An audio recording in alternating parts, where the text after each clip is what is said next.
Sophie sait ce que c'est que de grandir sans famille proche et décide de montrer de l'amour et de l'attention aux personnes âgées abandonnées par leur famille dans des maisons de retraite.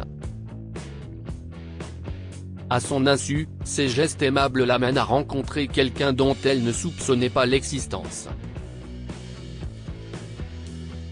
Joyeux anniversaire. Joyeux anniversaire.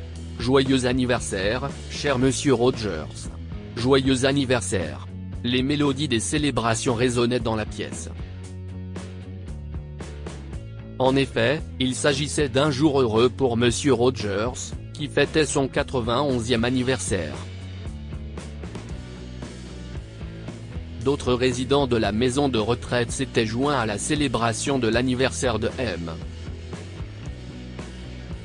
Rogers, et ils arboraient tous un sourire radieux en l'applaudissant et en l'encourageant. Alors que les applaudissements se taisaient, Sophie, qui avait tout organisé, s'est approchée de l'homme en fauteuil roulant et lui a remis un petit cadeau.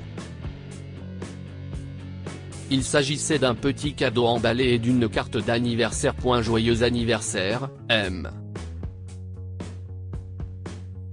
Rogers. J'espère que cette journée vous apportera joie et bonheur, dit-elle en serrant le vieil homme dans ses bras. Merci beaucoup, Sophie. C'est très gentil de ta part, répondit-il, les yeux remplis de larmes. Les résidents connaissaient tous Sophie et s'entendaient bien avec elle. À 19 ans, elle organisait depuis un an ses petites fêtes pour l'anniversaire de chaque pensionnaire, et elle était devenue une figure très appréciée de la maison.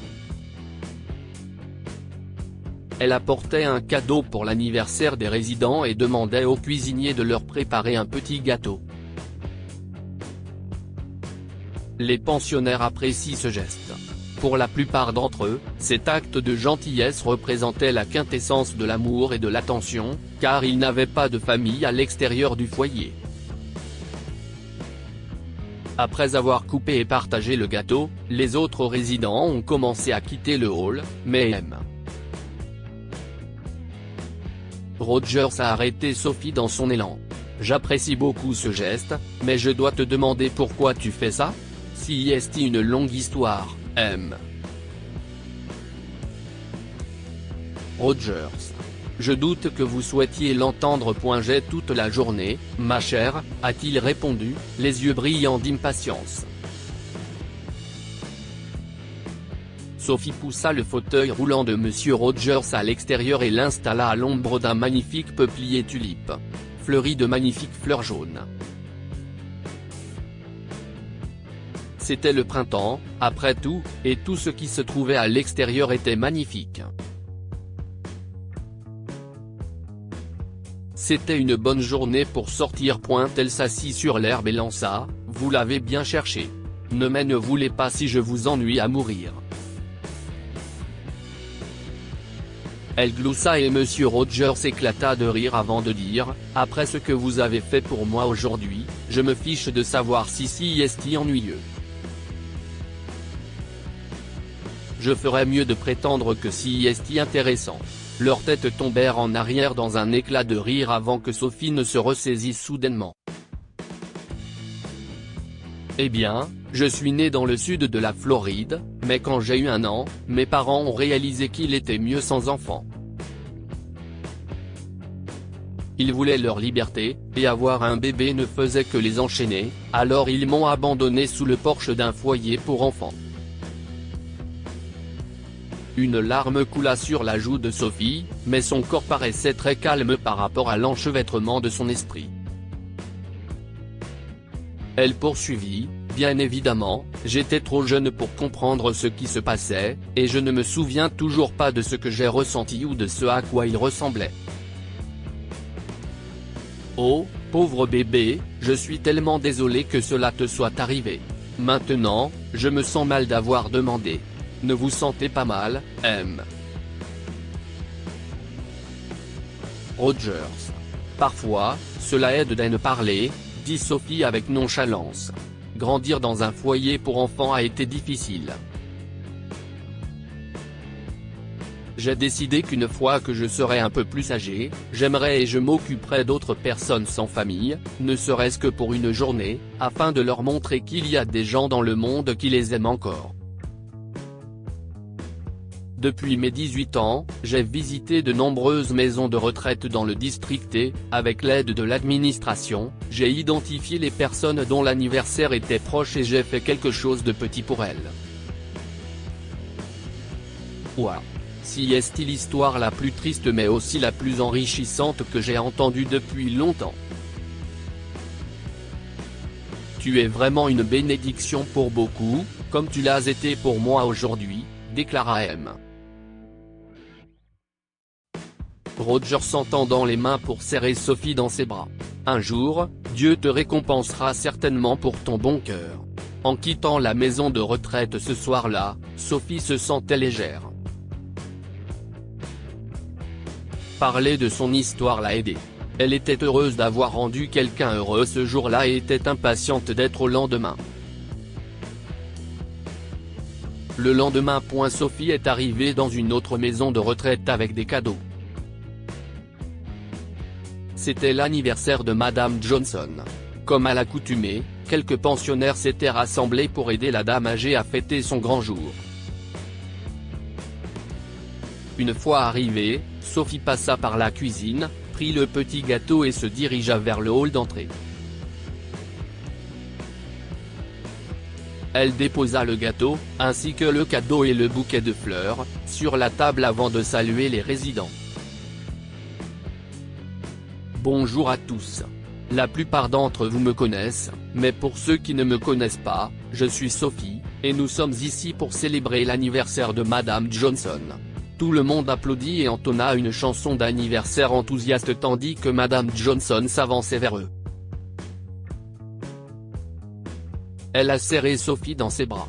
Alors que la musique prenait de la vigueur, Madame Johnson reçut son cadeau, ses bouquets et sa carte d'anniversaire des mains de Sophie, puis elle souffla les bougies du gâteau. Le sourire qu'elle arborait était suffisant pour révéler ce qu'elle ressentait. Une fois le gâteau partagé et la fête terminée, Sophie et Madame Johnson se sont assises et ont discuté un moment. Madame Johnson raconta comment sa fille l'avait abandonnée à la maison de retraite pour s'enfuir avec son petit ami. À la surprise de la vieille dame, les yeux de Sophie s'écarquillent avant qu'elle ne dise « Ma mère m'a abandonnée aussi ». « Oh !» répondit Madame Johnson, choquée. Mon père et elle m'ont laissé sous le porche d'un foyer pour enfants et sont partis. La seule chose qu'elle a laissée derrière elle, c'est ce pendentif qu'elle m'a mis au cou avant de s'enfuir, dit Sophie en tenant le pendentif vert jade suspendu à une chaîne en argent. Elle frotta le bijou, l'esprit préoccupé. Je peux jeter un coup d'œil ? Demanda Madame Johnson en voyant le pendentif de Sophie. Bien sûr, répondit Sophie en se penchant un peu en avant pour que Madame Johnson puisse le voir de plus près. Ce n'est pas possible. J'ai offert un jour ce pendentif à ma fille, et ses initiales sont gravées dessus, annonça Madame Johnson, les yeux écarquillés. Les initiales ALJ signifient Annalise Johnson. Si est le nom de ma mère, s'écria Sophie. Elles se regardèrent et restèrent quelques instants sans pouvoir s'exprimer. Je n'y crois pas. Ce n'est pas possible. Vous voulez dire que vous êtes ma grand-mère ? Eh bien, je suppose. Il semble que ce soit le cas, balbutia Madame Johnson. Quelles étaient les chances ? Sophie et Madame Johnson restèrent longtemps enlacées, chacune étant perdue face à cette nouvelle. Une fois le choc passé, Sophie demanda à Madame Johnson si elle accepterait de faire un test ADN, juste pour être sûre. Elle accepta. Quelques jours plus tard, les résultats sont tombés, elles étaient bel et bien apparentées.